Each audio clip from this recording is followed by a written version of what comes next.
Alors, voilà un autre exemple là où on va étudier la dérivabilité d'une fonction sur un intervalle. C'est un peu différent.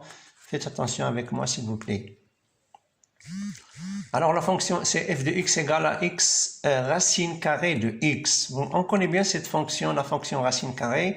On connaît bien aussi que son domaine de définition que j'ai noté ici, i, c'est pas grave, c'est l'intervalle 0 plus l'infini, mais fermé en 0. Donc, ce n'est plus un intervalle ouvert. Alors, vous allez remarquer la différence entre la dérivabilité sur l'intervalle ouvert et la dérivabilité sur l'intervalle fermé ou semi-fermé. Alors, pour cette fonction, elle est définie en 0, c'est-à-dire 0 appartient au domaine de définition. Et on a f de 0 est égal à racine carrée de 0, c'est 0. Alors, est-ce qu'on peut étudier la dérivabilité en 0? La réponse, non. Parce que la fonction n'est pas définie au voisinage de 0, et surtout à gauche de 0. Donc, on ne peut pas parler de la dérivabilité en 0. Ce qu'on peut parler, c'est la dérivabilité de f à droite de 0. Donc, voilà le problème du point 0.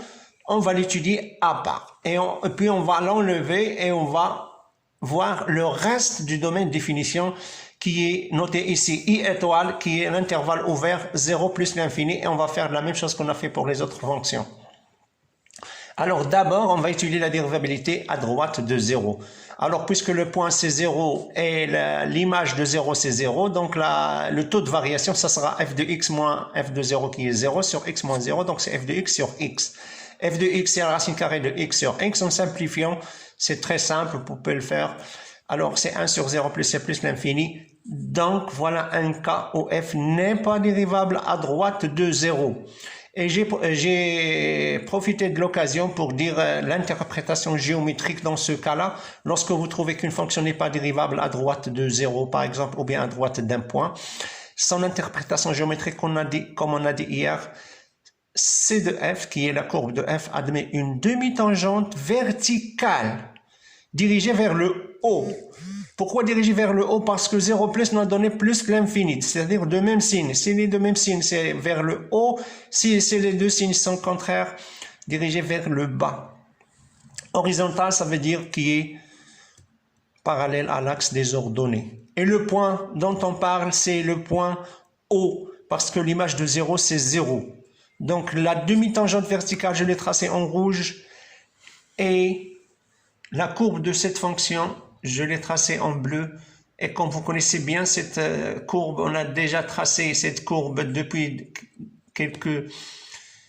depuis le tronc commun, et puis c'est-à-dire l'année dernière. C'est une forme de branche parabolique de direction l'axe des abscisses. Donc cette demi-tangente, c'est le seul cas, le seul point là où la fonction n'est pas dérivable. C'est le point 0. Voilà. Maintenant, on passe à l'intervalle ouvert, 0 plus l'infini. On va étudier la dérivabilité de cette fonction sur cet intervalle. Alors, comme on a fait pour les deux autres fonctions, on va prendre un nombre quelconque dans cet intervalle. Donc, on connaît bien que a est strictement positif. Voilà l'unique donnée qu'on connaît à propos de ce nombre-là. Et on va étudier la dérivabilité de f au point A, sachant que A est strictement positif. Un nombre est strictement positif. Donc, comme vous le voyez, racine carrée de x moins racine carrée de A, c'est déjà fait dans plusieurs exercices. Et on multiplie par la conjuguée, c'est une fonction irrationnelle, c'est une limite irrationnelle. En simplifiant, j'obtiens 1 sur racine de x plus racine de A. Et puis, lorsque je simplifie, je remplace une autre fois x par a. Je trouve racine de a plus racine de a. Donc, le résultat final, c'est 1 sur 2 racine de a.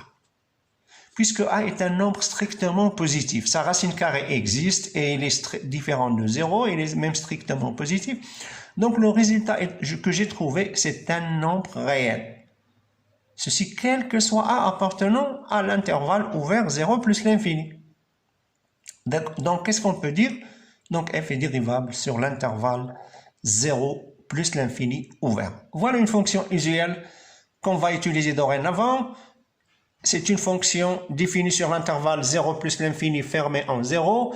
Elle n'est pas dérivable à droite de 0 et elle est dérivable sur tout l'intervalle ouvert 0 plus l'infini. Sa fonction dérivée, c'est-à-dire la dérivée de la racine carrée de x, c'est 1 sur 2 racines carrées de x.